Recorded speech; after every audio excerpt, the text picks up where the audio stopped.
Okay, so the finished pile. This is the number 8 bulkhead and frame in the finished pile. It's come out quite well, I think. Mahogany trim, obviously, and this is the stem and knee lent in there as well. So I'm quite pleased with the way that's come out. It's finished now. It needs a last little sand off in places, but basically finished. And then if you come over here, Hazel,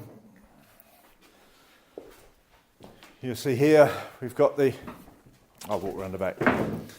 We've got the station 9. This is the main aft bulkhead of the cabin. So here we're looking at the engine hatch, or the access to the engine room. There is the main hatch that's coming in. That piece of wood that's clamped along the top is just clamped there to support it at the moment. We've got this Douglas fir batten glued along the bottom. This is the forward side of the bulkhead, so the floorboards will rest on there. Maybe I need to glue another one on, but the floorboards will rest on there. Obviously there's a cover in here for the engine room. And if I climb in the middle, like that, I had to cut this out of 3 pieces. So we've got one there, and a small piece in the middle. And I cut grooves in the end of the plywood, and I've got this ply tongue that goes through those grooves and glues it all together. It's good and solid. And obviously this mahogany trim goes over that joint. There'll be mahogany, fairly serious piece of mahogany along there, around there, but that will support that. On the aft side of this, there'll be wood around that the hatch sits against. On the aft side here, there'll be more mahogany, so that'll be a very strong joint, strong enough now. It's good. So that's where we are. Obviously we need to put battens around it as usual. I say quite a big bit of mahogany coming around there for the entrance way. We've got the raised deck crown or raised deck beam coming 2 halves of it there either side of the entrance. We've got on the aft side of this, we've got a aft deck beam coming across there.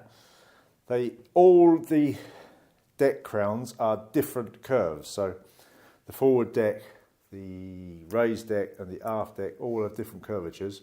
That means I've had to cut 3 of these templates. Oh, this is the aft deck crown. Yeah, that's the curve 4 for the one that's going to come the other side here. I've had to cut 3 of those because they're all different curvatures. But this one's come out quite well. If you look at that end, you'll see that I've cut it much thicker at that end. So this won't bend when I'm clamping the laminated deck beam to it. That should be fine. I think with the raised deck template that I cut, it has such a curvature that I had to go down to very thin at the ends, which meant that it did give a bit when I was clamping the laminates to it. Right, it's come out fine. This one's certainly be better. Yeah, that's where we are there. So we'll be getting on with this in a minute. Tomorrow, actually. There's one thing I want to talk about in the lofting. So we just cut now, and we'll move this out of the way, and then we'll have a quick word about the lofting. The last bit of word about that. Okay. So I'm stood now in the station 9 lofting lines. I've lofted it in brown. Goes around there. That's all fairly normal. So obviously I've used the lofting lines to draw out the access hatch for the engine, the companionway, the various beams. There's quite a bit. There's one thing I wanted to talk about, which is I had one of those sort of epiphany moments in the middle of the night a week or so ago. Might be a bit longer. When I realised I've been making a mistake. So if you remember back to the video of lofting the stations, one thing I did was, if you come down here, Hazel, we said that this is the bottom of the boat, the outside bottom of the boat, and I subtracted 3 centimetres to get us to the inside bottom of the boat there, so it's inside of the hull, squared a line across, and then I measured the distance from the baseline to where the chine crosses the station, and I marked that off on there, and that is a mistake, because that distance needs to be marked off on a line that's on the outside of the hull. So we need a parallel line coming along the outside of the hull and mark that distance off. Let me get over here. So if you come over here, what that means is that the way I had been doing it, marking it on the inside of the hull, brought us to there. And if you mark the point on the outside of the hull, it brings us to there, which gives us that difference of those two lines for the side. It's not much, it's about ½ an inch, 12 mil. But that ain't almost nothing. But a little bit of a difference. So what this means, we've got the chine log coming in here, 3½ inches high, it's roughly that.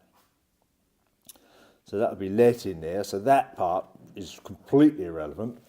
We end up with a small sliver of a triangle here that's a problem, a small problem. And what I'll have to do to make that right is I'll have to glue a piece of wood up there and plane it to shape. That'll be fine. If you remember that well, you surely remember. Just show this, Hazel. Here, where we've got this curvature of the hull, this is the station 9, the hull curves like this. So the inside of that curve, or the aft side of that curve, is narrower than the forward side of it anyhow. So back over here, if you think about that piece here, this triangle that's missing will only be on the forward side of that frame anyhow. Where the curvature of the hull brings it down to narrower, that won't be an issue. So it's a tiny bit of wood I've got to glue in there to make it right, but I will do that and build it as close as I can to the dimensions that it's supposed to be. Yeah, bit of a mistake, but not a major issue. Now, I do spend quite a lot of time looking at websites from other builders and trying to work out how they've gone about it. I've said before there are two basic approaches. One, which is the one that was originally intended, is to make temporary frames, temporary cross-sectional shapes for the hull, and then put the ply around the log and the chine, the chine log and the shear clamp around, ply onto that, and then take the temporary frames out. Or the other approach is to make these permanent station frames, or frames wherever you like. There's no reason why the frames have to come at the stations. You can position them anywhere you want. For me, I felt it worked having the frames at the station, so that's what I've done. But that approach, and that is one that's used by Greg, who built Willow, and he's building a second boat now using the same technique. I suspect he's finished it because his website isn't up to date. So he's probably finished that boat. But anyhow, what I think he's done, looking at his photos, and you have to look at the photos and try and work out what people have done, because sadly they don't write very much, and it's not really a criticism of them, but I'm trying to give you as much detail as possible in this blog of the way I've gone about it. But I say, I spend a lot of time looking at other people's photos and trying to work out how they've done it.